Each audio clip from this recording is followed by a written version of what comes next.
Opinion libre. Opinion libre. La voix du peuple. Opinion libre.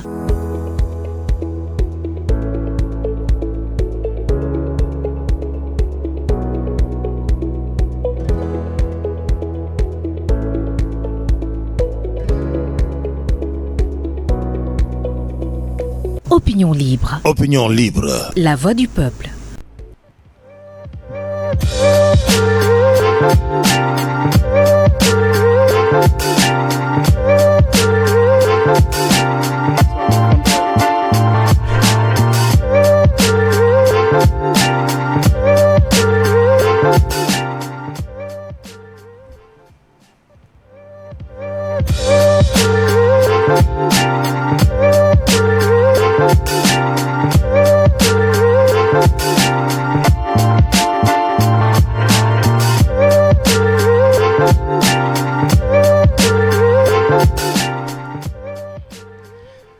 jërë ngeen jëf ci ànd bi ngeen ànd ak seen programme Opinion Libre TV tey di jeudi 13 avril 2023 seen émission jotaay PMD ñëwaat comme ni ñu ko faral di defee dañuy amal ay waxtaan yoo xamante ne waxtaan yu am solo la mais aussi dañuy am ay gan yoo xamante ne wax dëgg yàlla Sénégal naw doon nañ leen bu baax a baax ci seen xam-xam mais aussi seen taxawaay ci noonu tey dinañ am plaisir bu baax a baax recevoir ci suñu plateau ki nga xamante ne mooy Boubacar Sadio di ancien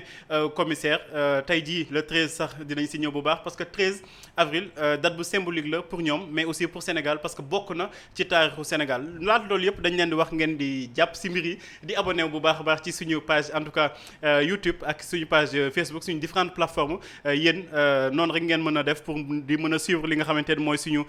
ay programme ci Opinion Libre TV bi nga xamante ne mooy la voix du peuple maa ngi koy wax léegi Boubacar Sadio di commissaire à la retraite commissaire police di koo xamante ne aussi naw nañ ko ci bind bi ci taxawaay bi Boubacar Sadio tey plaisir la honneur la pour ñun ñu recevoir la ci suñu studio ñu ngi lay waaw mbégte bi yëpp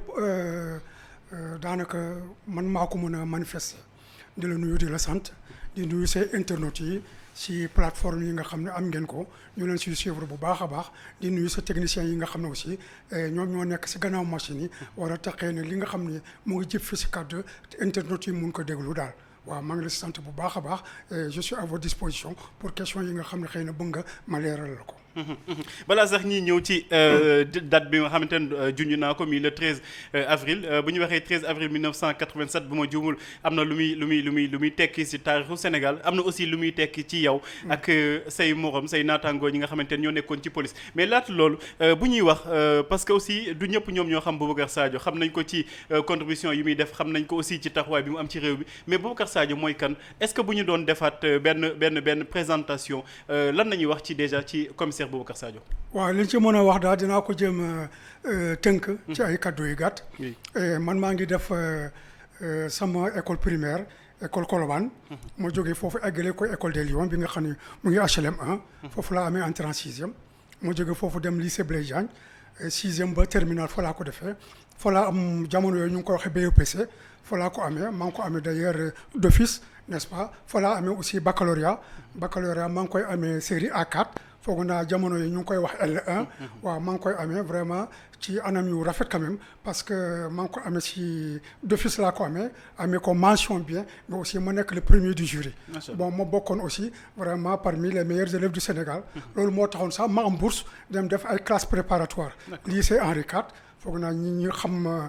système éducation France xam nañu fan lan mooy lycée Henri IV ay mag yu baax ay kàngam jaar nañ foofu n'est-ce pas ku mel ni Alfred de Musset jaar na foofu ku mel ni Sarkozy mi ak nu mu tuddati Macron mi nekk tey président France jaar na fa ñoom Jean-Paul Sartre et cetera muy lycée bu mag boo xam ne effectivement foofu laa defee classe préparatoire bon mu jógee foofu bon maa ngi fa woon ak koo xam ne mu ngi tudd Elimane Fall mais gaañu na léegi nekkoon na Jeune Afrique d'ailleurs ñun ñoo bokkoon néeg et cetera nekkoon fa ak koo xam ne aussi ñi xam nañ ko Sénégal muy Souleymane Bachir Diagne mais moom mu ngi nekkoon lycée Louis le Grand dafa doon jóge lycée Louis le Grand di ñu fekk si lycée Henri IV ñuy discuter affaire philosophie et cetera mooy le philosophe waaye muy koo xam ne dafa xarañoon loolu ñun vraiment bu doon def discussion si digg tubaab bi vraiment fierté la woon ci ñun daal voilà donc fu laa jógee après ma dellu si waat ñu Sénégal bon fii laa defee sama licence parce que xam nga dañ doon def classe préparatoire man ak Elimane sawar ñu woon si loolu vraiment ñu dem lycée Sorbonne université Sorbonne Paris 4 fa lañ doon jàngee ñu ne ñu léegi soit ngeen toog fii ñu bañ leen fay seen bourse wala ñu jox leen seen bourse waaye ngeen dem université. parce que université Dakar ak université bi benn la. bon Elimane moom toog foofu parce que xëy na amoon na ay waajur yu ko mënoon jàppale. mais man ma ñibbi si quand même Sénégal. ma ñëw Dakar université Dakar ma def sama licence def concours commissaire de police. man dama admis commissaire de police balaa may am licence donc dama am admis commissaire de police di xaar léegi ma am licence. mais aw ma si woon benn problème xamoon naa ni damay am licence daal. bon bi ma fa jógee léegi ñu affecté ma Saint-Louis moo doon sama premier poste ma nekk foofu chef de la PJ chef de la sûreté urbaine. ma jógee foofu def 1 an ñëw sûreté urbaine bu Dakar. foofu tam ma nekk fa adjoint nekk chef de la section de police judiciaire n'est-ce pas fa la ñu affaire bi fekk affaire Baba Ndiaye. bi nga xam ne moo indi radiation yi quoi. ma jógee sûreté urbaine ñëw commissariat Guédiawaye. bi ma jógee commissariat Guédiawaye ñëw commissariat Tivaouane. commissariat Tivaouane fa la ma affaire église ba fekkee. église Tivaouane bi xale yi xëy na duñ ko xam. mais mag yi xam nañu jamono yi li xewoon et cetera. bon après fa la ñu radiation bi fekk daal. bon bi radiation bi amee man maa jiite woon maintenant la coordination nationale des policiers radiés. ñu nekk foofu di xeex di def suñuy revendication ba yàlla def ñu jëlaat ñu si biir police municipale. bi ñu jëlaatee si police municipale ñu toog ay at ñu delloo léegi police d'état. ñu ma delloo police d'état nag. ma nekk fa comme conseiller technique mais j'assumais aussi les fonctions de directeur général adjoint de facto n'est-ce pas donc bu directeur général doon absenté may assurer intérim bi daal waaw fa laa jóge léegi ñu détaché ma fële ci ASP yi quoi parce que bokk naa si ñi nga xam ne ñoo sànc police municipale bokk naa ci ñi nga xam ne ñoo sànc disons les volontaires de la ville de Dakar bokk aussi si ñi nga xam ne ñoo sànc les agences de sécurité de proximité donc wàllu sécurité de proximité daal am naa si expérience boo xam ne bon maa ngi si sant yàlla bu baax a baax. d'accord yaa ngi koy wax léegi ci say kàddu radiation nag bu ñu koy wax dañuy delluwaat ci 13 avril 1987 déjà. est-ce que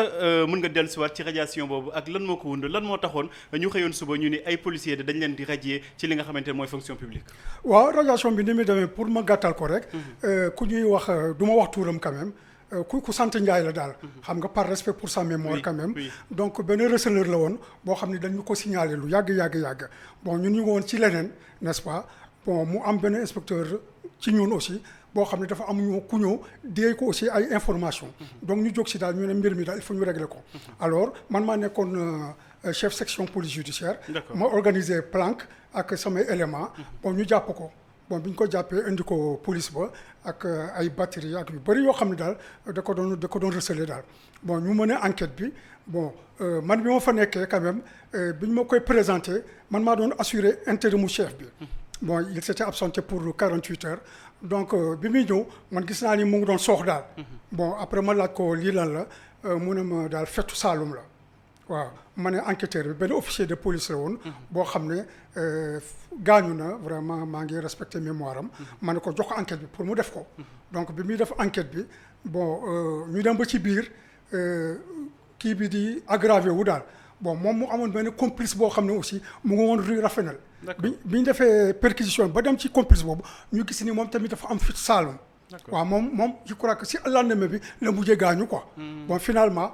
kooku sant Ndiaye te ñu jàppoon ko ñu doon ko yóbbu Casawus quoi waaye mbokk mi sax dañoo bañoon ne du dem Casawus quoi parce que kële di ko daal xëy na moom dina ko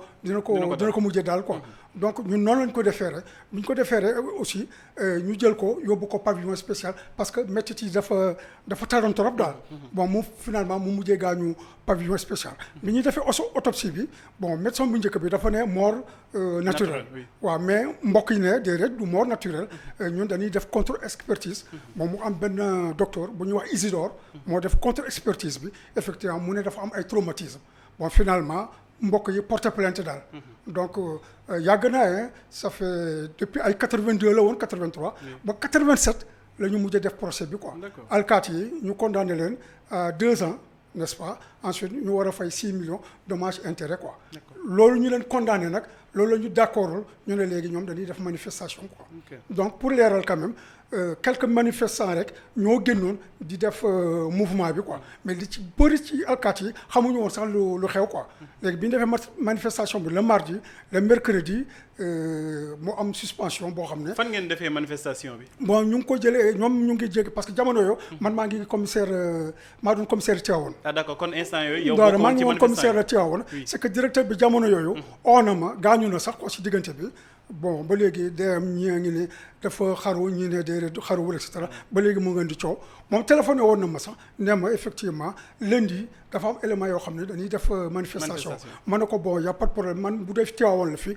kenn du boucher quoi effectivement on n'a pas manifesté quoi donc ñoom dana jógee commissariat central dox jaar place de l'indépendance romb buntu palais dem ministère de l'intérieur ñu wàññeeku waat aussi jël le même chemin le lendemain aussi ñu bëgg a def manifestation mais ci guddi gi fekk ngoon gi ministre de l'intérieur dafa convoqué commissaire yi ñu waxtaan commissaire yi ne ko jarul ngay jël benn mesure ñun dinañ fexe daal ba suba daal ñi ñuy liggéey quoi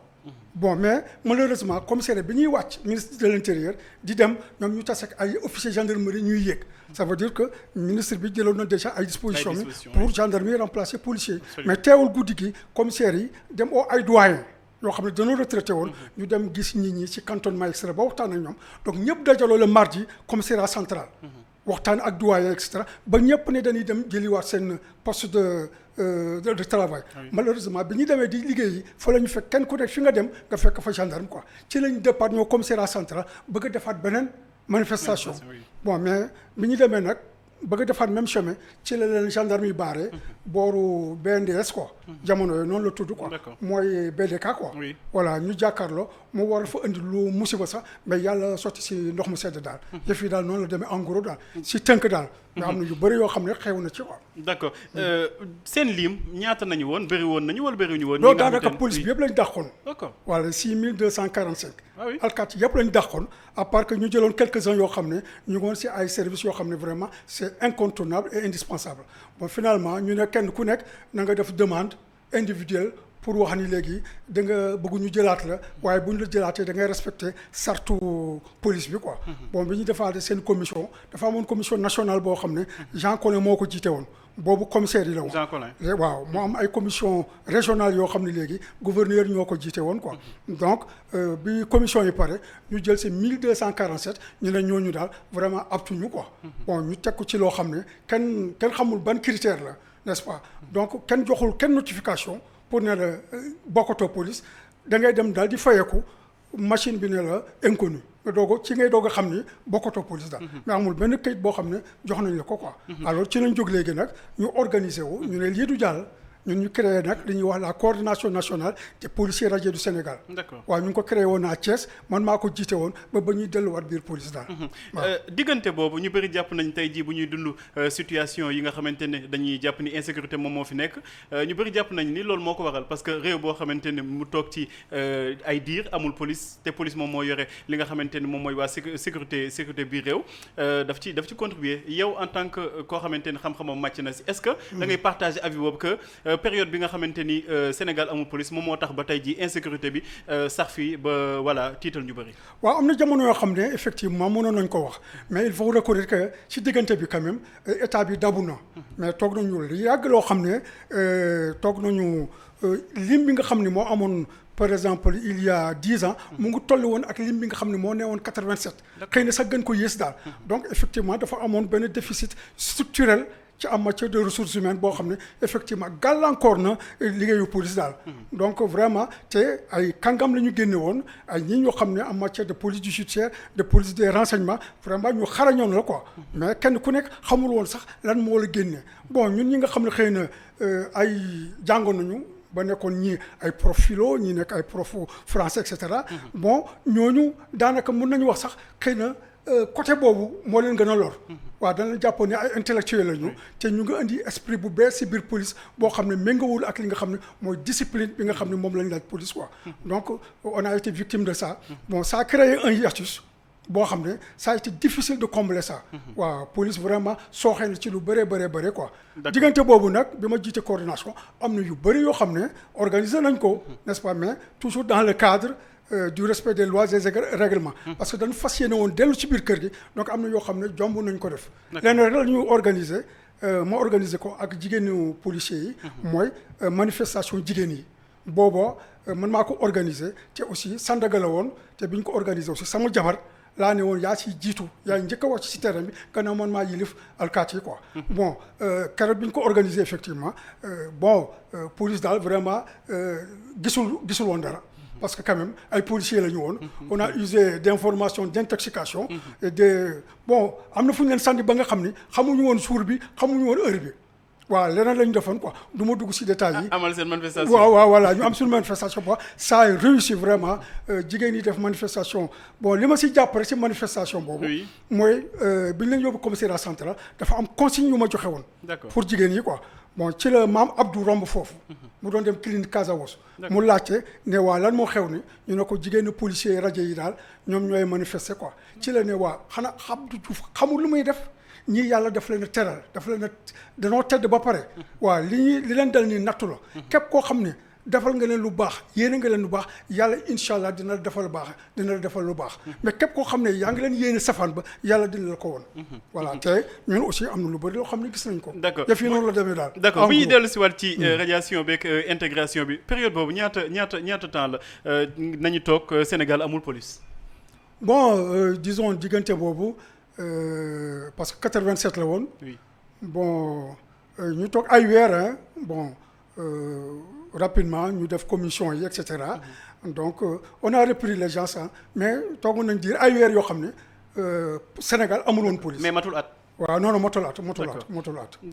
d'accord ci diggante bi aussi est-ce que période bi ngeen toog noonu ñu rajee leen jot nañ leen kon ndàmp bañ leen intégré yooyu. non parce que finalement ñi nga xam ne ñoo dellu police nationale. 200 et quelques la woon. d'accord sur les 1200. donc junni yëpp amuñu chance delluwaat quoi. ci commissaire yi ci commissaire yi motoon nañu presque 30 et quelques. 32 2 rek ñoo ci dellu quoi. man ak sama benn jigéenu commissaire boobu moom mu ngi woon Haïti man maa ngi woon Sénégal donc Sénégal man cote ci commissaire man maa dellu woon police nationale quoi. n'est-ce pas après ci laa dem cabinet directeur général bu police nekk fa conseiller technique. mais de facto mais jouer aussi le rôle de commissaire adjoint quoi. n'est-ce pas. d'accord donc day loo xam ne effectivement ci taarixu Sénégal day loo xam ne waruñu ko fàtte quoi. man boobu léegi maa ngi bind naa téere boo xam ne pare na bu yàgg sax xëy na paresse intellectuelle moo ma jàpp rek mais maa ngi seet ñi nga xam ni noonu lañ ko war a génne quoi parce que sénégalais dañ ko war a soxla nañ ko parce que am na lu bëri loo xam ne dinañ ko ciy wax yoo xam ne ñoo xamuñu ko quoi dañuy dégg si histoire radiation bi quoi ça a été vraiment dramatique quoi. ba tey rek dañuy des ci policiers yooyu parce que bu ñu waxee radiation aussi wax aussi si jamono yooyu ay policiers yoo xamante ni dañ leen rey ci ay manifestations. te ba tey ji mujjul fenn bu ma juumul wax nga ni li waraloon manifestation bi mooy que ku ñu arrêté woon ay mbokkam jàpp ni dañ ko maltraité ci commissariat ba mu mujj faatu ñu dem procès daan policiers yooyu ba mujjee radiation ak ay manifestation yooyu mais policiers yi bu nekkee ñoom nañuy rey victime ci ay manifestants est-ce que dina am ay procès ak ay suite judiciaire waaw dina am xam naa yaa ngi def allusion manifestation bu Abdoulaye Wade organisé woon et cetera. Boobu vraiment c'est pour dire que manifestation c'est-à-dire que victime yi ñaari côté yëpp la mën a am quoi. waaw ñu ngi weeru koor effectivement. weeru koor la woon. ñu def seen manifestation gis nañu li ci xew yëpp et cetera dana fekk alkaati yi ñu nekk ci biir oto bi ñii ngi doon wir ñii ngi doon jàng seen alxuraan vraiment ñii ñu góor leen ñii ñu rey leen et cetera. c'est l'occasion sax may fàttali ku ñuy wax Maam Ola Faye benn journaliste la woon bu nekk sud vraiment sowee na tax na ñu sowee yenn alkaati yi quoi waaw vraiment il a fait un acte de courage et de bravoure boo xam ne ba keroog bi muy gaañu chaque fois dama ko doon fàttali quoi donc loolu di ko andi woon ay mbir la woon diggante dysfonctionnement ak service état bi quoi waaw c'est-à-dire que ay problème personnel la leen transposé woon ci biir administration état bi quoi mu jur lii yëpp quoi donc day loo xam ne vraiment c'est à déplorer effectivement policiers yi vraiment ils payent comme tous les membres des forces de l'ordre gendarmes policiers militaires ils payent un lourd tribut aussi vraiment dans le récit de leur mission régalienne quoi mais souvent nag peut-être que les gens quelquefois ils trouvent ça normal waaw effectivement sax c'est normal parce que ils sont engagés sacerdoce la boo xam ne ñoom dañ ci teg seen bakkan moo tax léegi rek ñu war toujours di leen di cëral di leen di bàyyi xel di leen di ndàmpaay ensuite aussi vraiment que l'État soit reconnaissant vis-à-vis de ces gens-là quoi. Moi c'est un coup d'œil que je lance vraiment aux anciens aux blessés de guerre aux mutilés de guerre effectivement nga xam ne chaque fois ñu ngi ci ay revendications yoo xam ne état war na di leen di bàyyi xel quoi parce que joxe sa deret tuur sa deret vraiment lu metti la daal lu metti la gëm sa dëkk ak gëm sa askan moo mën a tax nga war a mën a def loolu daal. bu ñuy wéyal rek ci policiers yooyu nañuy des tey booy xool par exemple police yaa ngi ni nekkoon nga sûreté urbaine fii ci Ndakaaru tey bu ñuy wax sûreté urbaine benn mbir mooy ñëw mooy convocation le plus souvent ay activistes wala ñoo xamante ni ay délits d'opinion mooy tax ñu leen di convoquer di leen mandat dépôt ki yeneen ak yeneen sûreté urbaine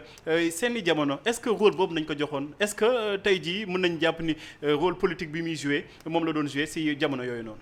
non bon joué wu la doon na am ay enquête yoo xam ne ci wàllu politique la mais généralement ci affaire judiciaire rek la doon nekk quoi. waaw parce que moom ak dig ñoo fi nekkoon dig ñi ñi doon ñu dégg lu bëri lu ñuy wax n'est-ce pas sûreté urbaine et cetera ci affaire judiciaire lañ nekkoon affaire politique am na daanaka benn service boo xam ne moo ko doon toppatoo quoi mais évidemment peut-être que le monde étant en friture permanente, les choses ont évolué, la population a augmenté. Bon, peut-être que l'activité politique est tellement riche que finalement, il y a un service rek mënu ko topp quoi. Donc, mais ni ñu daan dégg di jamono yi ak léegi. vraiment parce que léegi bon vraiment dafa xaw a banal daal. waaw dafa xaw a banal voilà dafa quelque am na affaire yu ndaw yoo xam ne. pour man jarul muy dem dik sax. peut-être un commissariat même de commissariat de sécurité publique war na ko mën a traiter quoi. Mais jamono yooyu effectivement c'était des services vraiment qui travaillent dans la discrétion mais également dans l'efficacité quoi doon na am ay problèmes yu ndaw politique yoo xam ne xëy na doon nañ ko traiter quoi bon par exemple man am na benn problème boo xam ne bon c'est à la limite politique et aussi de droit commun waaw bon mooy bi sunu mbokk mi Ahmed Khalifa Niass lakkoon drapeau bi foofu ci place de l'indépendance vraiment jamono yooyu drapeau France jamono yooyu vraiment il était anti-français je crois que je peux dire que c'est le précurseur de France dégage n'est-ce pas jamono yooyu bon on toog nañu presque juróomu fan ci commissariat bi ma koy entendre may def enquête bi vraiment ci la ñu xamante jamono yooyu vraiment c'était un véritable révolution ci laa xamoon ci jamono yooyu ci laa xamee nu mu tudd Sidi Lamine Niass waaw parce que bi ma jàppee Khalifa dama toog quelque temps rek ma dégg kuy wax Allah akbar ci mbedd bi ma laaj alkaati bi ma ne kookal la mu ne rakkam la quoi il va venir se constituer prisonnier quoi mu ñëw mu ne ma commissaire jàpp ma quoi man tam ndangam naa quoi vraiment bon quand même ça s'est bien passé quoi bon doon nañu aussi yenn politique yenn problème politique yi mais am na benn service spécialisé boo xam ne moo ko doon toppatoo waaw lu jëm daal ci infraction politique yi quoi bon maintenant bon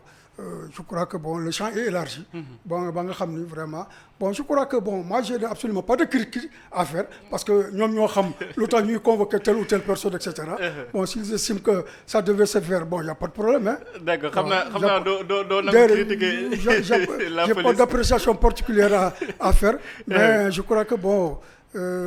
il est bon aussi ñu jox ko son rôle d'antan. Oui. Voilà, qu'on élève vraiment la dignité de ses fonctions et de ses responsabilités quoi. Ça serait une bonne chose quoi. D'accord duñu dugg sax ci peut-être xool ay critiques yi nga xamante ni da nga ko nar a def ci police parce que doo ko nangu. mais bu ñuy def comparaison rek nekkoon nga fi yore ay responsabilités nekkoon police amoon ay politique. Abdoulaye Wade ba muy nekk di tàng jër yow yaa ngi woon Dakar bu ma juumul. alors est-ce que mosoon ngeen di jot ay ordre comme yi ñuy gis jamono ji yi nga xamante ni mën nañ jàpp ni entre guillemets c'est manifestement illégal. dem ci buntu kër jàmm di ko barricade ki yooyu noonu est-ce que seeni jamono tolloon ngeen foofu jël opposant di barricade këram wala di ko topp ak di def ay filature ki yooyu noonu est-ce que jamono jooyu yéen a ngi doon dund yooyu mbir. waaw non ñu ngi doon def sunu travail vraiment correctement hein bon ordre on les reçoit. Comme il ne faut pas aussi que nous oublions, que bon, le militaire est sous l'autorité du civil au Sénégal. Oui. Aussi, donc c'est-à-dire que l'autorité politique, nous avons pouvoir, nous avons borom tenu, donc quelquefois ils sont obligés d'agir. Évidemment, la loi dit que quand l'ordre est manifestement illégal. Oui. Bon, adverbe bobo, vraiment ça a son sens hein. Bu ñu nee manifestement illégal ça veut dire loo xam ne amul naatable quoi parce que mën na la jox ordre boo xam ne bon bu ñu demee bay laajte kan mooy responsable bon kii exécuté dina ne nii laa ko comprendre ki nga xam ne moo joxe ordre bi dina ne non nii laa bëggoon nga defee ko bon xam nga boobu dafay indi discussion mais quand l'ordre est manifestement illégal mooy loo xam ne amul natable vraiment waroo ko exécuter bon évidemment xam nga c'est un peu trop facile quand même de dire que bon quand l'ordre est manifestement illégal il faut pas exécuter etc. Bon dire ça à un policier boo xam ne il est là dans le cadre d'une unité constituée il est là pour faire son travail il a sa famille il a ses enfants etc. Je crois que vous pensez que bon il va se lever pour dire que le chef je n'exécute pas etc. ak li ko ciy fekk etc. ay sanctions et bu boobaa aussi même bu ñu ko defee ay sanctions ba daxaw aussi mais les gens vont l'oublier peut-être que pendant 2 jours ou 3 jours on va dire que guerrier la kii nangam la mais après il va rester avec sa souffrance et ses misères donc c'est pas aussi facile que ça quoi donc il y a des considérations psychologiques morales sociales yoo xam ne quelquefois il faut nga comprendre nit ki quoi. d'accord xam nga aussi police judiciaire nu muy doxee xam nga aussi loi ak règlement yu ne ci réew mi est-ce que tey jii am na benn loi boo xamante ni dafay permettre que autopolice dem barricader tout un quartier sous prétexte que dafa am koo xamante ni dañ ko convoqué te bu ñu ko convoqué buy dem di wuyi mën na créer li ñu tuddee trouble à l'ordre public. non ça également c'est délicat hein. J'avais fait une contribution pour dire que du loo xam ne moo ma gënal parce que quand même boo la ñëwee je crois que en fait pour nga barricader nit ba mu bañ a génn këram dafa am acte boo xam ne vraiment war nga ko mën a am soit un acte juridique judiciaire benn acte boo xam ne administratif la boo xam ne da nga ciy sukkandiku pour que d'abord ki nga xam ne teg nga ko loolu mu mën a sukkandiku ci kayit boobu pour xëy na yóbbu la yoon waaw parce que non verbalement comme ça c'est un peu compliqué bon ensuite vraiment encore une fois ci contribution bi mu mujjee def dama ne vraiment gisuma daal la nécessité de priver quelqu'un pour mu génn borom kër gi d'accord sax mun nga ne xëy na il constitue une menace potentielle parce que bu génnee nit ñi dañ koy topp et cetera donc par anticipation et cetera mais dooma bañ a jàngi jabaram bañ a dem marché minaanam bañ a dem marché et cetera je crois que vraiment il ne faut pas d'autant plus que quelquefois le dispositif boobu ñuy teg du waa ji rek lay lor si boppam même dëkkandoo yi sax ils en souffrent quoi voilà donc vraiment il y a la liberté d'aller et de venir yoo xam ne nit ñi dañ ko war a sàmm parce que dafa am loo xam ne nit ñi dañ koy fàtte les droits de l'homme sont garantis par l'existence d'une puissance publique droits de l'homme mënul am fekk amul force publique boo xam ne moo koy garantir mais on te dit quelque part aussi que cette force publique-là ne doit pas être au service de cela à qui elle est confiée, n'est-ce pas, mais dans l'intérêt général. ñooñu nga dénk doole boobu dañ ko waruñu ko jëfandiku pour seen intérêt bopp ak seen i soxla bopp. déedéet dana war toujours di ko def ngir askan bi. voilà donc voilà c'est pourquoi je dis quelquefois dafa am rapport dialectique quoi entre les forces de l'ordre ak ñi nga xam ne ñooy population yi. parce que population yi am na loo xam ne constitution bi moo leen ko may. mooy lan mooy nañ dem di manifester. librement nañ dem di def sitting bu leen neexee marche bu leen neexee et cetera n'est-ce pas mais force de l'ordre aussi am nañu obligation boo xam ne c'est maintenir l'ordre public. Donc maintenant, il faut la conciliation de ces deux-là. Voilà, maintenant, il appartient effectivement aux forces de défense, pour nous liguer, vraiment nous tenir compte de l'eau. C'est-à-dire qu'il faut qu'ils se disent qu'ils n'ont pas un ennemi de toujours en face, mais ils ont un adversaire d'un moment. Et quelquefois aussi, il faut anticiper avant d'avoir à agir, n'est-ce pas? Et ensuite, quelquefois, on te dit qu'il faut l'équilibre entre l'ordre nécessaire et le désordre tolérable. Donc, c'est-à-dire qu'il faut que force de l'ordre et de défense d'y agir avec intelligence. Bon, c'est peut-être facile à dire comme ça dans un discours, mais sur le terrain, quelquefois, vraiment, la situation demande autre chose. Conciliation boobu sax yaa ngi koy wax ci diggante ñi nga xamante ne ñooy takk der yi ak population dafa mel ni que fossé bi day gën a grandissant entre surtout notre policiers yi ak ñi nga xamante ñooy askan bi police bi waroon apparaître comme loo xamante ni lii dal seen xel la lii sàmm seen kaaraange la police boobu dafa apparaître comme menace ci askan bi bu ñu gis ci manifestation le plus souvent dafay am ay bavures yoo xamante ne le plus souvent day rester impuni lan la problème de formation la wala lan moo tax ba souvent ñenn ñi di naan police wala yenn ci policiers dañuy def excès de zèle bu ñuy def seen liggéey. bon li nga xam ne moom laa mës a ñaan te chaque fois bu may bind je suis une des rares personnes toujours à m'adresser aux forces de défense et de sécurité. parce que li may bañ mooy butitu njurukaay bi le cordon ombilical qui lie les populations et les forces de l'ordre nit bañ ko dagg bu leen benn politicien jaral ñu di koy dagg parce que force de l'ordre yi si askan bi lañu jógee dañuy ñëw rek diir te seen liggéey te bu ñu defee liggéey seen liggéey ba pare ba yàlla may leen te ñoo maa ngi koy ñaanal ku nekk nga liggéey ba nga dem ba retraité da ngay delluwaat si askan bi donc delluwaat boobu toujours da nga ciy bàyyi xel ba nga xam ne na nekk delluwaay boo xam ne dafay rafet ba nga xam ne boo demee vraiment doo sëgg waaw di am kerse ci ñi nga xam ne noonu nga doon traité doomu aadama yi quoi c'est très important bon comme j'ai dit effectivement y a des bavures xam nga am na loo xam ne waxoon naa ko fi dama ne am na image boo xam ne gis naa ko bu dul image bu ñu triqué gis alkaati bu taxaw visé nit tiré ko kooku daanu te ko amuloo dara lu dul drapeau Sénégal mais nee na mars 2021 ma ne ko loolu effectivement autorité war nañu mën a identifier kooku parce que war nañu xam kan moo wàcc war nañu xam oto bi ban oto la woon kan moo nekkoon chef de section bi kan moo nekkoon commandant de bord bi si oto bi et cetera donc est-ce que waa ji dafa ci coobare boppam la wàcc wala est-ce que dañ ko jox ordre parce que en fait xam nga loolu même force de l'ordre et de défense yi nee naa loolu def leen di dimbali boo amee ay bavures seen biir nañu jël seen courage à deux mains moi je comprends que moom mën a am solidarité de corps je le comprends mais solidarité de corps dafa war a am dans la justice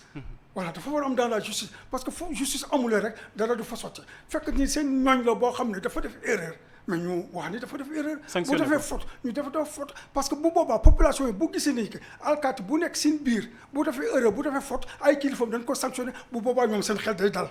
waaw bu boobaa loolu leen wax ñu gëm ko wala njuumte gi sax bu amee sax ñu toléré ko mais fekk ni de xam yooyu dee am te dara du ci dëkk mais du mën a sotti n'est-ce pas boo jëlee 14 morts yi mais xam nga def naa sa article boo xam ne pratiquement ñëpp moom la ñuy répondre 14 morts 0 coupable voilà donc c'est-à-dire que ministre nu mu tuddee ci comment il s'appelle encore là ministre de l'Intérieur non Kaba ministre de la justice xam nga toog na fii bu def conférence de presse devant tous les Sénégalais muy adressé ak ñoom de manière solennelle ne ils vont créer une commission pour effectivement déterminer les responsabilités mais jusqu'à présent commission boobu amul donc c'est une façon vraiment de se moquer des Sénégalais c'est une façon vraiment de manquer de considération aux Sénégalais de n'avoir aucun respect aucune considération aucun égard vis-à-vis du peuple sénégalais mais ça c'est pas normal dañ def seen commission ñu ñoo jàppale leen boo amee ay sanctions yoo xam ne ak fu mu munti jógee responsable yi nañu ne ñii la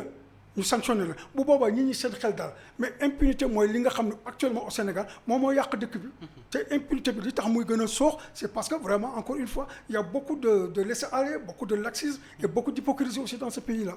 balaa sax ñi ñëw ci hypocrisie beeg laxisme ak li nga xamante ni dañ koy jàpp justice à deux vitesses yaa ko wax léegi arme létale kan moo koy utiliser wala kan moo am sañ-sañ ci manifestation nga yore arme létale ci commissariat wala ci section yi nga xamante ni ñooy dem ci manifestation yi. bon c'est-à-dire que en principe boo leen di dem ci manifestation war leen am arme létale mais dinaa xëy na kenn wala ñaar ñoo xam ne xëy na dinañ am possibilité am ko mais c'est pas quelque chose boo xam ne c'est vraiment à tout le monde d'en disposer te armes yi boo ko utiliser vraiment dafa am condition vraiment c'est réglementé ba nga xam ne du ko yeewu rek jël pistolet tiré du ko yeewu rek jël fetal tiré et cetera n'est-ce pas dafa am ay conditions yoo xam ne d'abord il y a un protocole d'intervention boo xam ne généralement les gens ne respectent pas ça balaa ngeen di utiliser yenn même ba grenade sax quelquefois balaa nga ko utiliser am na benn protocole d'accord mais nag am na ay conditions yoo xam ne aussi bu fa force de l'ordre yi nekkee vraiment ils vont se passer de ce protocole là yoon dafa leen may pour ñu agir mooy quand vraiment dafay am voie de fait de violence sur ces gens-là wala quand ils ne peuvent défendre territoire bu ñu occupé que par vraiment l'utilisation de la force loolu moo tax am na ay cas yoo xam ne ba léegi mu ngi traîner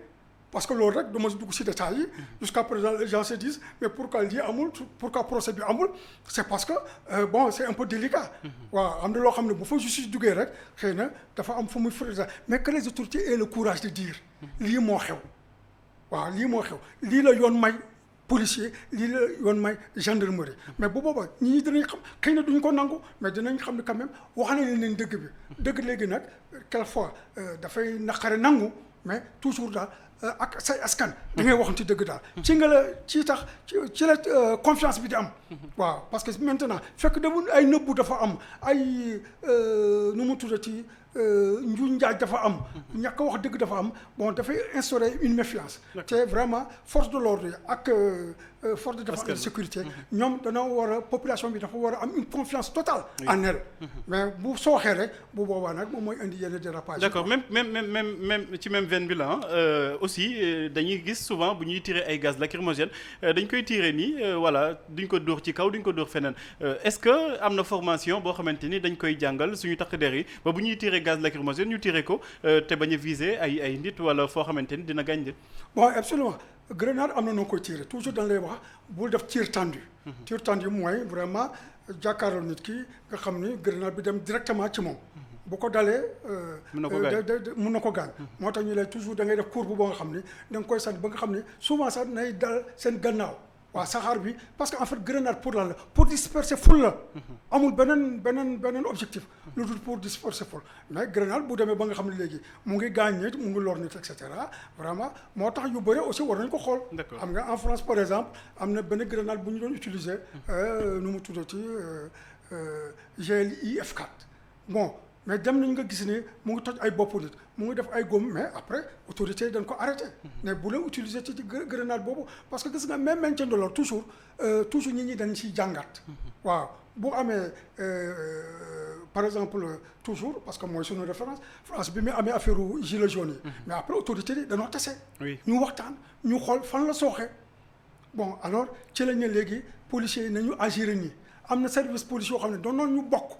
si service d'ordre ñu ne yéen léegi dootoo leen bokk si service d'ordre yi parce que day tax population bi du xam exactement yan façon nit il faut que ñiy bokk service d'ordre ñu mën leen di identifier même la presse aussi mais dañ leen cëral ci règle yu bees yi dañ ne il faut que bu mu am benn entrave dans l'exercice de leur fonction donc journaliste yi du ñëw ñu koy dàqane bul filmer li déedéet ils sont libres d'exercer leur fonction n'est-ce pas parce que c'est le droit à l'information des populations ak yu bëri yoo xam ne bon am na benn technique boo xam ne xëy na ñu ngi koy wax la NAS mais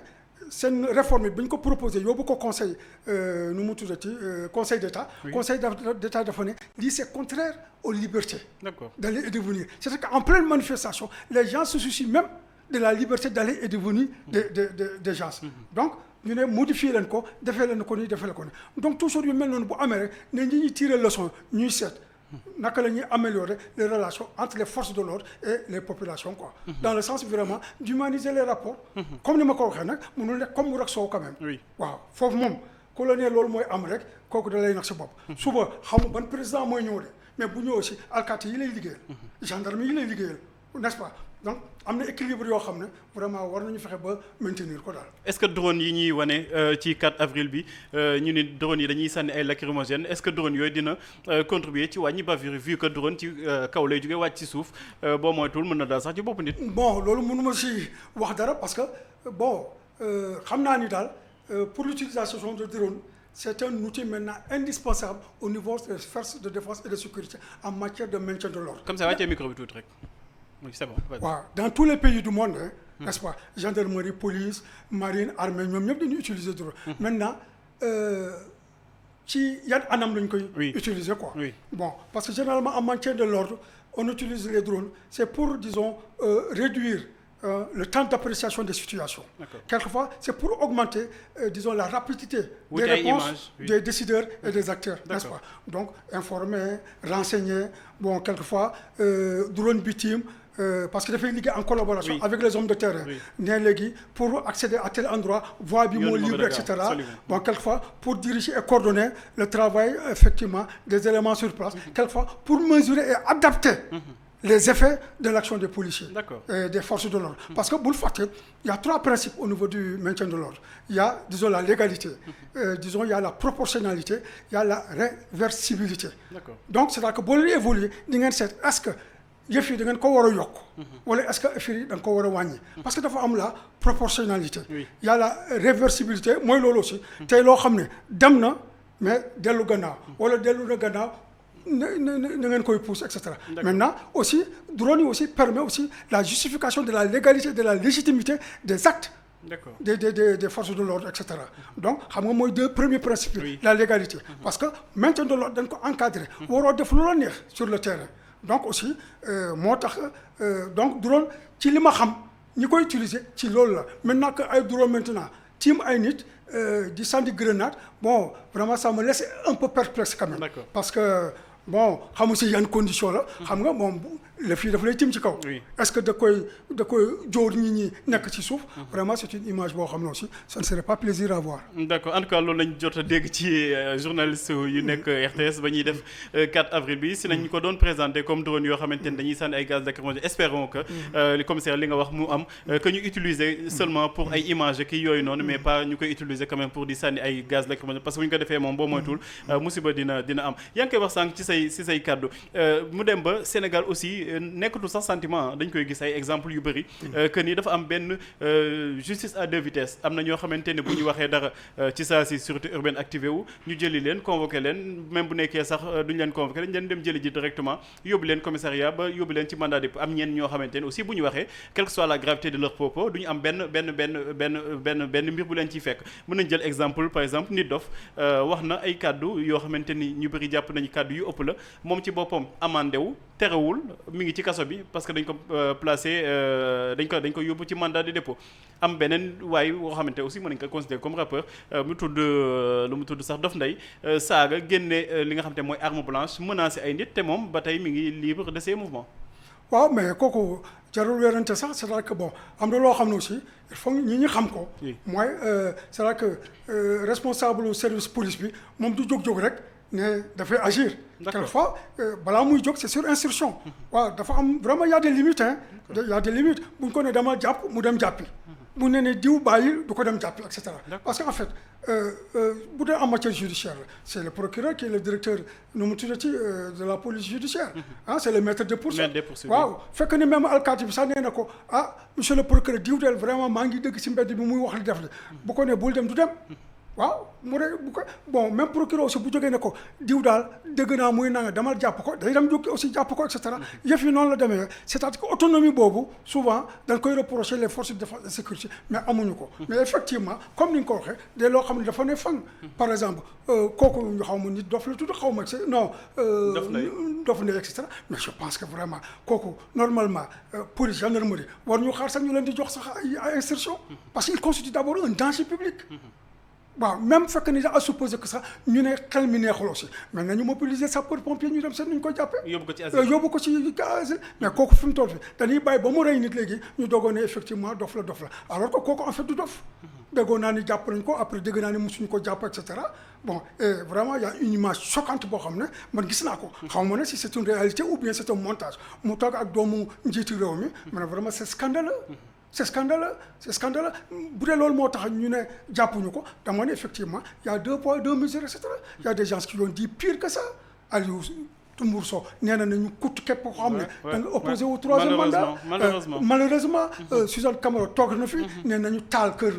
Ousmane Sonko nañu rey Ousmane Sonko am na ñu toog ne nañu rey waajur Ousmane Sonko dara fekku leen ci et cetera am na ñoo xam ne nag affaire bu ndaw rek la ñu def rek ñu dugal leen kaso effectivement y a 2 poids et 2 mesures dans ce pays là vraiment il faut lutter nag pour loolu mu dañ waaw mais je ne crois pas que ak ñi fi nekk effectivement loolu mën a dañ xeer la boo xam ne population bi yëpp moo ci war a jóg c'est pas une question d'opposition c'est pas une question de société civile c'est une question de population vraiment pour que mu am benn éthique boo xam ne vraiment dañuy yemale ñëpp quoi waxuma sax bu dul loolu sax mais si wàllu diine sax effectivement diine loolu la ñu sant quoi vraiment que les gens soient égaux devant la loi et cetera bon malheureusement nag on constate que c'est pas le cas bon je peux citer des affaires boo jëlee affaire Adji Sarr bi ak yooyu yëpp et cetera vraiment tu vois que effectivement la justice quelque part je ne dis pas ça la justice globaliser ko mais tu vois que y a des magistrats yoo xam ne ils sont instrumentalisés vraiment ils sont sous la botte de l'exécutif effectivement lu ñu leen def la ñu def effectivement mais ça il faut changer ça effectivement. yow sax ba ma juumul mosoon nga fi bind benn lettre ouverte ñu convoqué la. fële ca DIC delluwaatal ci épisode boobu laata ñuy continuer waxtaan bi. waaw bon dama defoon benn contribution ma ne effectivement sunu dëkk bi ay sàcc ay truand ay délinquant ay jaaykatu yamba. ay kii nu mu tuddati ay samba mboy ñu ñuy diriger. te vraiment c'est sur la base de faits concrets. xam nga ñun dañoo maandu. waxuñu. te da ngeen xam lu bëri. dañoo xam lu bëri te bu ñu wax dama ne dëkk bi day tas waaw mais là ça c'est une réalité bon am nañu jour du ma ci wax yeneen bon ma ne xëy na président bi fi nekk ñun de bu ñu sañoon vraiment dañuy rëccu nuñ ko fal et cetera mais ça c'est une opinion personnelle. ñu convoqué ma benn dimanche. n'est-ce pas ay nit ñëw nañu waa dig fekk ma sama kër wax dëgg yàlla jox nañu ma cër. waaw convoqué ma dañ ma ne daal dana lay jox convocation donc pour moi damay jël convocation bi pour lundi ñu ne ma lay non chef bi nee na daal nga ànd ak ñun quoi ma ne ko bu boobaa kay jarul woon ngeen may jox convocation. gannaaw da ngeen ma jël si kër maanaam xaar leen ma ñu toog si salle bi ma yéeg solo et cetera bon ma dugg si oto bi ñëw. bi mu ñëw vraiment ñu jox ma sama cër ba mot sëkk bi ma ñëwee si seen chef bi ma gis sama lettre bi ma bindoon ñu photocopier ko teg ko fii quoi. après ma ne ko xanaa lii moo tax ngeen convoqué ma n'est-ce pas. mu ne ma waa doyen vraiment nangam après ñu boole ma benn inspecteur may interroger bi may interroger aussi bon quand même yàgg naa si interrogatoire policeman mënu maa intimider et cetera mënu ma si jaxasoo et cetera donc xamoon na à peu près yan question yi lañu may posé quoi bon mais am na yeneen question yoo xam ne y avait de la subtilité comme yan waaw bon xam nga interroger boo ko Pastef Ousmane Sonko non laaju la loolu laaju ma c'est que bu ñu demee ba nga xam ne jeexal nañu yóbbu nañu mais ni ñu ko doon doxalee sax laa xam ni lépp lu ma bind rek am na autorité bu ñu koy won pour mu lire ko. d'accord lépp lu sama réponse rek loolu xamoon naa ko j'ai senti ça. je sais comment ça se passe bi ñu demee nag ba jeexal ba ma war a signer ñu indi une dernière question bi moo tax ma identifier autorité bi nga xam ne moom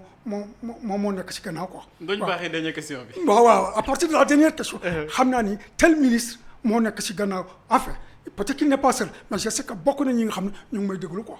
Parce que j'ai fait une analyse. Bon, peut-être que je suis le plus cancre des commissaires de police, mais quand même, on a une petite expérience. Bon, on a quelqu'un qui quoi. Le ministre Bobo, c'est parce que dans il a attaqué. Il a trouvé l'occasion peut-être de comprendre pourquoi. Moi, mais acharné wu ci moom. mais question boobu lan la commissaire. non. mais loolu classe nañ ko nekkatul. waaw bon daf ma ne rek la dernière question c'est est-ce que vous pensez que c'est suffisant de vous référer sur les déclarations de l'ancien premier ministre Abdou Mbaye oui. Pour vraiment soutenir telle thèse. D'accord. Donc bi ma defee rapprochement alors j'ai compris que donc ministre bi moom rek la question bi war a soxal donc moom moo leen dañu poser question bi quoi. xam naa dafa bëggoon xam quoi mu nekk compo ci moom quoi mais quand même je ne suis pas né de la dernière pluie quand même. d'accord ñu wéyal waxtaan bi rek même si enquête bi sax am na erreur boo xam ne def nañ ko woon naa ko sama avocat. ku ne suba ma ne ko xoolal erreur bi mënuma noppal rek. am na solo bu baax di fàttali mbokki internet yi ñuy suivre ci Opinion Libre TV que commissaire Boubacar Sadio mooy suñu gan nekk ex commissaire sax doo nekk ex mais bokkoon na ci commissaire yi nga xamante ni dañ leen radié woon ci police nationale ci 1978 bu ma juumul. non 87. 1987 le 13 avril. si nañ leen radié woon alors bu ñuy wéyal waxtaan bi rek moo commissaire dañuy dem ci li nga xamante ni mooy actualité politique. Judiciaire parce que bu ñuy wax actualité politico-judiciaire li ci bees mooy procès en diffamation déjà yow ba ngay nekk commissaire ak yooyu diffamation yàgg nay ñëw sa bureau est-ce que diffamation nekkoon na benn mbir boo xamante ni bu amoon dayo bii la ba ñuy naan nit ki war nañu mën a jaar à partir de cette de la diffamation ba nee na li nga xamante ne mooy sa candidature à la présidentielle. Non, diffamation c'est une vraiment infraction banale quoi. mu ñu gis tous les jours dans les tribunaux. li ñuy woowee délit mineur. Et puis vraiment c'est scandaleux. Qu'à part d'un simple lapsus on veuille vraiment interdire à un citoyen de se présenter à la présidentielle quoi. Ça c'est démentiel quoi. Bon comme ni ma ko waxee j'avais fait une contribution defoon naa contribution bu mujjee bi pour ne procès Mame Mbaye Niang procès Dabou la c'est-à-dire que danoo commencé woon si Adji Sarr mais Adji Sarr vraiment sur tous les plans. woon nañu que effectivement lii du mën a sotti quoi du mën a wéy kenn mënu si condamné Ousmane Sonko man nee naa sax normalement bu ñu toppoon yëf yi comme ni ñu ko war a toppee dossier la boo xam ne warul woon dépasser section de gendarmerie. dossier Adji Sarr. dossier Adji Sarr mais dañ ci profité parce que li nga xam ne aussi mun naa ko wax objectivement dama ne du état moo toog di xalaat ne nañ def complot Ousmane Sonko. ay nit ñoo toog di xalaat ne. am nañu information donc occasion la pour ñu fayoon tokk Ousmane Sonko parce que dafa leen defal metti état bi léegi nag gis loolu ne kon ñun tam occasion la gannaaw ñii dana bëgg fexeel Ousmane Sonko nañ ci profiter aussi ñu dugal si suñu loxo yëf yi noonu la demee.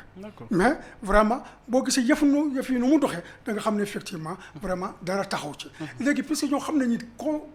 procès bële dañ siy laaj moo tax ñu indi bii donc procès nu mu tuddati Mame Mbaye Niang bi vraiment du dara lu dul rek ñu ngi pexe boo xam ne dañuy fexe ba Ousmane Sonko du dem élection présidentielle loolu la amul beneen but waaw du ma dugg si yenn considération juridique yi parce que am naa avocat yu xarañ yoo xam ne ñoo ma gën a maîtriser affaire yi ñoom xëy na dinañ ci mën a wax mais en fait nañu xam ne objectif bi loolu rek la nañu xañee Ousmane Sonko mu dem élection présidentielle léegi nag ñoom bu ñu ko xamee rek ñoom ñoo jël seen i motuwaay ba seet effectivement nu ñuy fexe ba loolu dañ koy fànk daal d'accord procès bi lu mu ñu jot a coûté ci première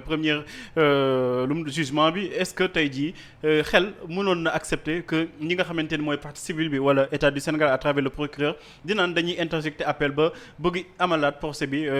ci délai bu xamante ni jaaxal na ñëpp le 17 avril bii di ñëw. donc délai bi dafa jaaxal ñëpp xam nga souvent dañuy ne le temps de la justice n'est pas le temps de la politique et cetera am naa contribution bu ma defoon dama la ne le temps de la justice n'est-ce pas obéit n'est-ce pas aux oscillations pendulaires du temps de la politique maanaam justice amul temps de temps yëpp mu ngi koy wekk ci li nga xam ne moom mooy agenda politique c'est ça la vérité bu ñu gëmloo leneen et cetera donc gis nga yëf yi nu mu gaawee presque en 15 jours ñu def interjeté appel et cetera donc te loo xam ne daanaka ci ñi ma dégg ñuy wax mosul am si tarixu judiciaire du Sénégal donc danoo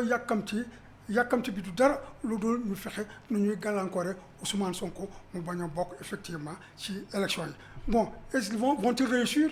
ça dépend li nga xam ne daal moo na am mooy juge bi nga xam ne moom mooy atte le 17 am na responsabilité individuelle bu rëy devant l'histoire de ce pays là waaw suba li nga xam ne moo mënta xew aussi nga xam ne ay responsabilités yi nga si de la même manière aussi que juge yi nga xam ne ñoo nekk fële conseil constitutionnel parce que toog sa bureau rek bureau climatisé di jël ay décisions yoo xam ne suba dafay indi ay vraiment conséquences yoo xam ne c'est des conséquences macabres aussi te yow dara du la ci fekk cela et tu vas vraiment vaquer tranquillement à tes occupations aussi nañu seet parce que ñi ñaa ngi wax président Macky Sall mais les principaux responsables c'est cela qui lui permettent effectivement éventuellement de se présenter comme candidat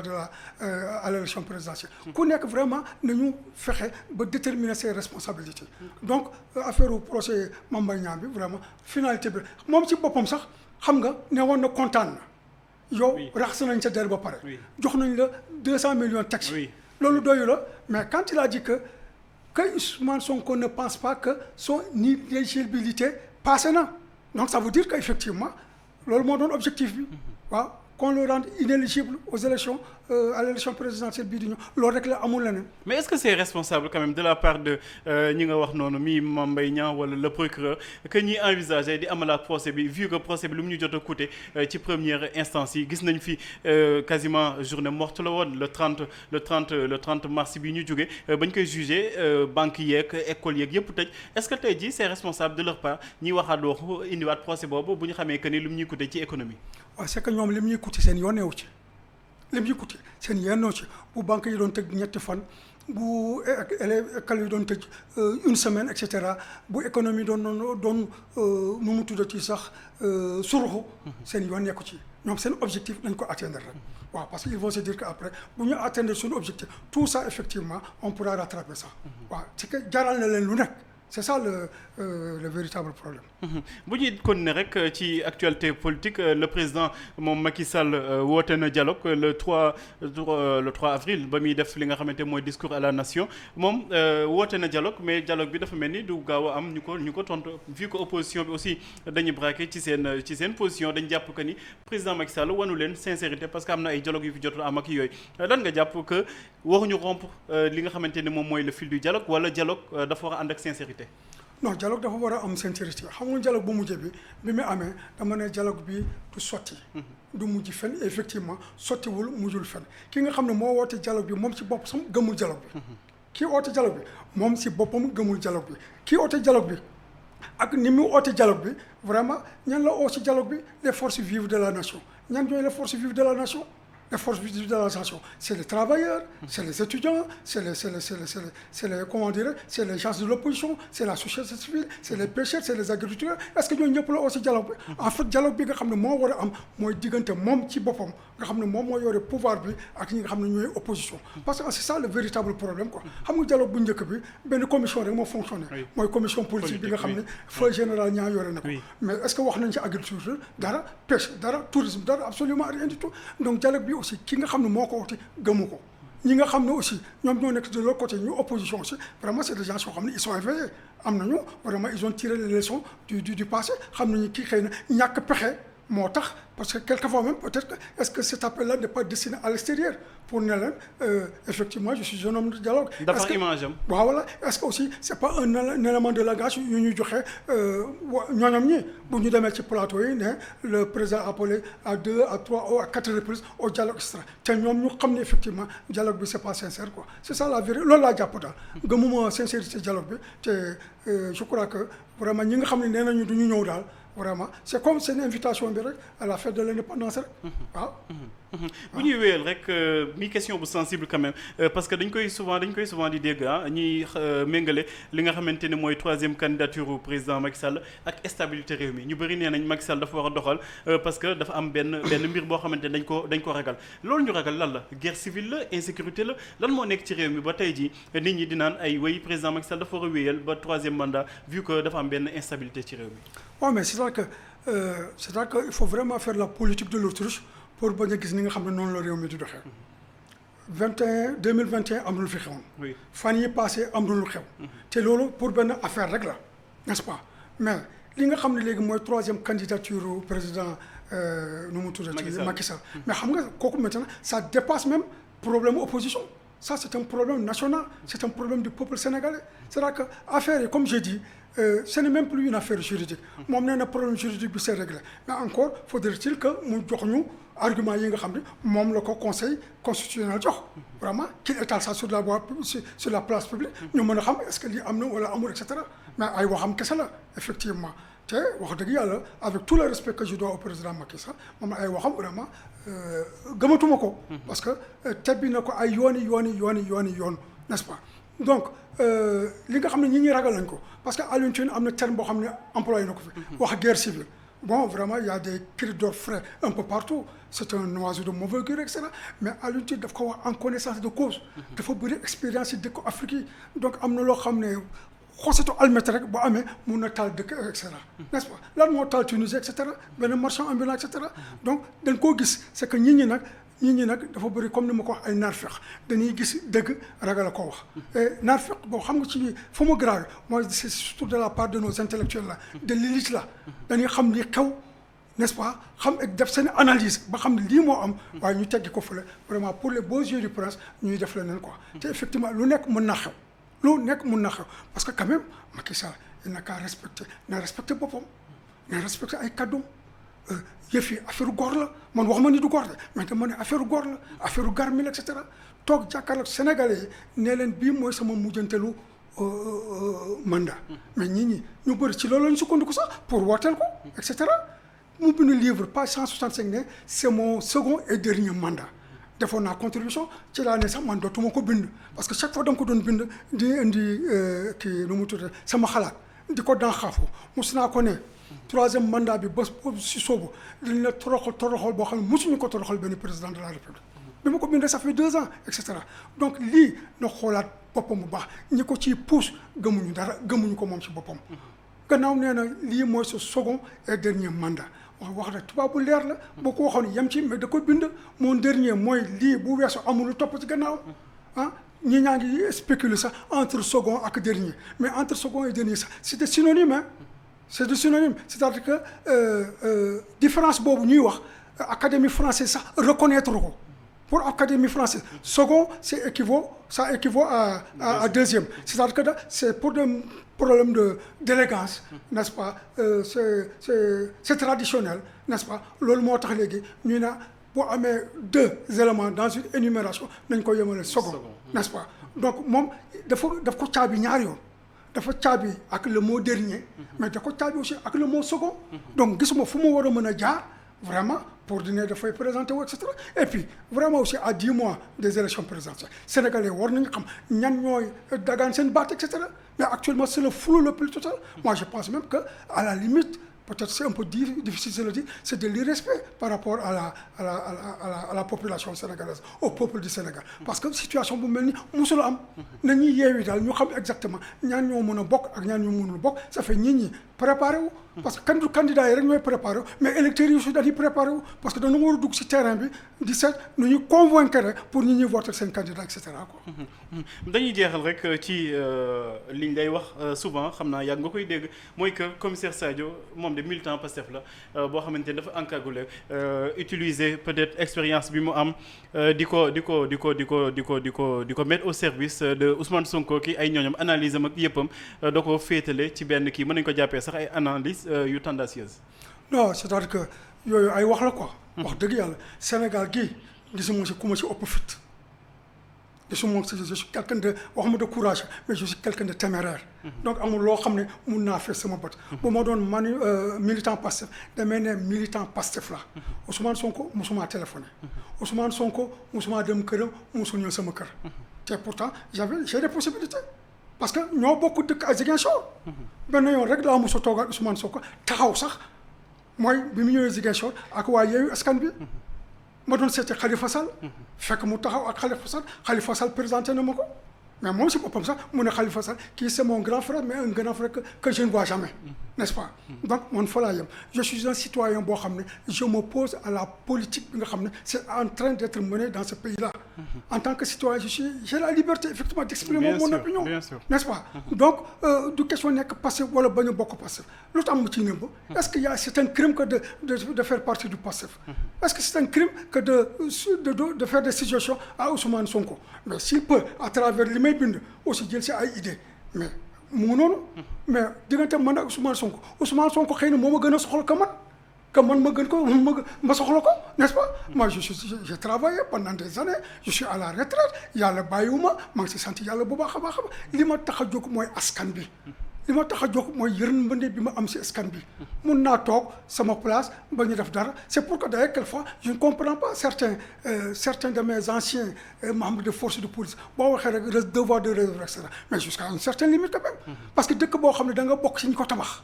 ñun ñi nekk retraité yëpp force de défense et sécurité muy généraux yi muy colonels yi commandants yi même les hommes du rang on a participé à la construction de ce pays-là. nous avons participé à l'édification de cette république-là. est-ce que c'est normal ñu toog di gis ay mais inexperts des excusez-moi de tra mais des ministres absents mooy ay ñoo xam ne tekkiwuñu dara di yàq dëkk bi ñu toog croiser les bras sous prétexte que waruñoo wax. mais quand même ça c'est impensable à supposer que man tey jii est-ce que amu droit nekk président de la république. ah bien sûr. waaw léegi bu ma nar a nekk président de la République est-ce que du ma critiquer régime bi. est-ce que du ma joxe ay solutions et cetera. ah voilà donc vraiment il faut être logique dans sa tête quoi. donc je ne suis pas militant du passé c'est-à-dire que ne Ousmane Sonko ci lu bëri li nga xam ne mu ngi koy wax mu ngi koy développer ànd naa ci ak moom. yu bëri parce que c'est pas la personne d'Ousmane Sonko rek moo intéressé nit ñi. foofu la quelquefois état bi du juumee quoi. c'est l'idéal qu'il représente. waaw idéal bi nag da ko traduire ci benn vision. souvent vision boo ko exprimer si benn ñaari phrase nga koy def léegi nag moo am ay programme moo tax bu ma toogee di dëgg ñi ne Ousmane Sonko amul programme et cetera je me dis vraiment ça c'est le summum de la bêtise quoi. vraiment c'est le summum de la bêtise quoi. n'est-ce pas donc ñu bëri yoo xam ne nekkuñu Pastef du ñu sympathisant Pastef sax mais li nga xam ne mu ngi koy defal mais Ousmane Sonko sa discours bu muy tenir mais il n'est pas le premier à tenir ce discours-là. c'est pas du nouveau. pour ñun ñi nga xam ne yàgg nañu fi ci biir politique bi mais c'est-à-dire que il a quand même quelque chose d'exceptionnel c'est-à-dire que il a un parcours exceptionnel. ñu bëri nag côté éthique boobu moo tax ñu koy topp quoi. donc vraiment si j'étais membre du PASTEF je m'en serais comment dire enorgueilli. j'en serais fier mais je ne suis pas membre du PASTEF. d'accord n'est-ce pas. bon nit la koo xam ne naw naa ko. xam naa ni yàlla teg na loxo ci moom bon ba ñu gis leneen. waaw je ne dirais pas que 2024 ni ko nit ñi di wax ni mooy nekk président de la République man jullit laa du ma wax loolu.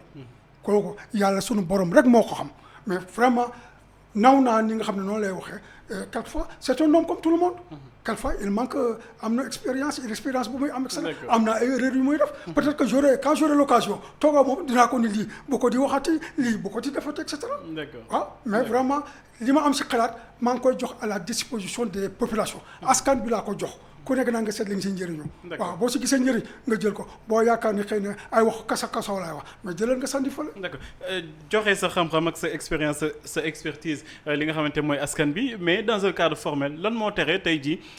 ñu jël yéen ñi nga xamante ne ay anciens ngeen wala yéen nga xamante ne da ngeen nekk à la retraite ñu dugalaat leen ci fonction publique ngeen di jéem a tette ak di partager seen expérience ak ñi nga xamante ne ñooy ndaw yi. mais loolu la ñuy déplorer c'est qu'il y a une mauvaise gestion des seniors ici dans ce pays là. dëkk yu bëri États-Unis Israël boo demee mais c'est ñi nga xam ne xëy na ñooy diriger service de renseignement yi. ñoo nekk ci président de la République mais ay mag lañu ils disposent toujours de leur fraîcheur intellectuelle. ils ont toujours la capacité physique de se mouvoir et cetera. surtout que jamono bi vraiment tu n'as pas besoin d'aller dans un bureau. t'as pas besoin d'aller dans un bureau bu ndax laajee sa xalaat ci mbir mi nga wax ko mais nga envoyé ko. mais waa ji jot ko lire ko lim si soxla mu soxla ko sax mais ici il y a une mauvaise gestion des seniors. des gens yoo xam ne ils ont toujours de l'expérience et cetera mais malheureusement nag dañ leen xaw a beddi ça c'est du gâchis. parce que le problème c'est pas opposer génération mag yi ak génération déedéet nañ def osmose. ñu seet ñu ñëpp effectivement naka la ku nekk di indi xale yi indi seen dynamique indi seen modernité seen xarala yu bees et cetera ñun ñoo nekk sur expérience parce que am na loo xam ne diplôme. nu mu tuddee njàng mënu ko remplacer. waaw quelqu'un qui a fait 30 ans 40 ans dans un service par exemple de sécurité mais tu as beau être agrégé mais si tu n'as fait que 2 ans ou 3 ans dans un service de police. mais d'expérience et cetera. bon léegi état bi kay moo war a xool léegi comment est-ce que s'organiser même balaa état bi ko def sax moi je pense que sax ñi nga xam ne ñoo yore yenn services yi. war nañu mun seen biir sax. jël seen initiative bopp. ne ko j'ai des anciens qui m'ont précédé ici naka laay fexe ba de temps en temps dans le cadre de réunions informelles ou même formelles naka lay dafay échanger. impliquer leen ci biir. surtout que ce sont des gens yoo xam ne ils ont une immersion sociale boo xam ne amu leen ko. parce que ñoom génn nañu ñu ngi ci biir askan bi ñu ngi déglu lu askan bi di wax loo xam ne yéen peut-être vous êtes un peu reculé xëy na mun na leen di baax et cetera nous comment dirais-je nous en sommes décalés de nos anciennes fonctions mais nous nous en sommes pas détachés. moo tax ñuy suivre di seet effectivement lan moo xew ko. en tout cas c'était un plaisir vraiment di ko recevoir ci suñu plateau ci jotaayu PMD moom le commissaire Boubacar Sadio moo nekkoon suñu gan tey ci Opinion Libre TV ci jotaayu PMD di ko jox rek mu jox kàddoom gu mujj laata ñuy tëj émission bi. waaw sama kàddu gu mujj mooy di ñaan rek jàmm am si réew mi te jàmm moom balaa muy am si réew nañoo waxante dëgg moo ko lal waaw bu dëgg amee. bu justice amee jàmm dina yomb saxal ci réew mi mais fekk dëgg amul naar fekk di bëri fi justice ñàkk fi effectivement pour jàmm am vraiment dina xaw a jafe li nga xam ne nag loo xam ne kenn mënu ci ñàkk a wax mooy ñu ngi jublu ci ay élections présidentielles am na message boo xam ne vocal boo xam ne defoon naa ko te dama ci kontaan tey parce que dama lancé woon un appel pour ne Sénégalais yi ak boo leen munti féete dem leen ngeen bindu ji pour que fichier électoral bi ñu yóbbu ko à 9 millions d'électeurs. effectivement ne woon naa leen nag bu leen def li ngeen daan def maanaam di yaa fuus ba nga xam ne des na ñaari fan ngeen dem di bindu ji. léegi da ngeen di wëlbati affaire yi. c'est-à-dire que bés yu njëkk yi rek dem leen ngeen songu effectivement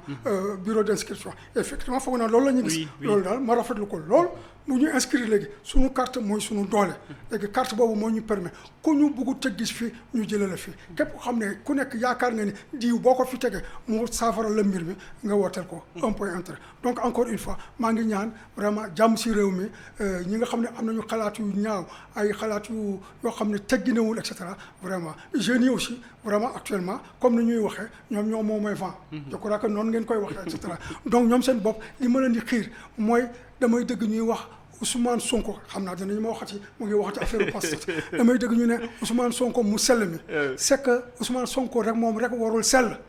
waaw jeunes yi seen bopp da ngeen war a sell. jël ci moom exemple. jël ci moom exemple ngeen sell ça fait fu ñu waxee Ousmane Sonko mu sell mi nañu wax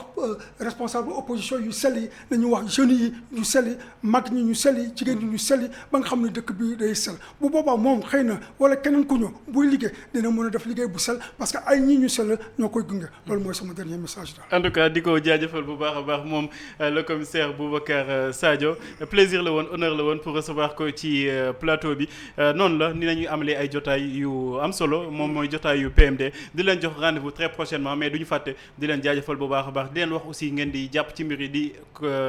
di partager suñu contenu mais aussi di ko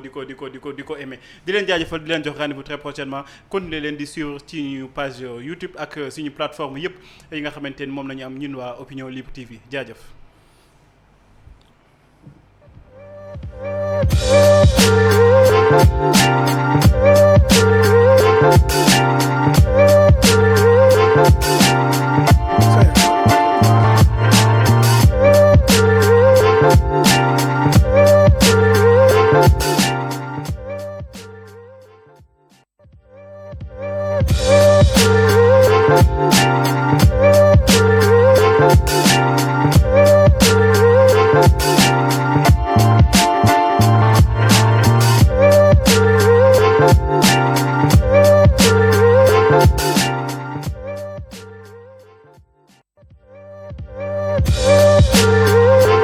Opinion libre.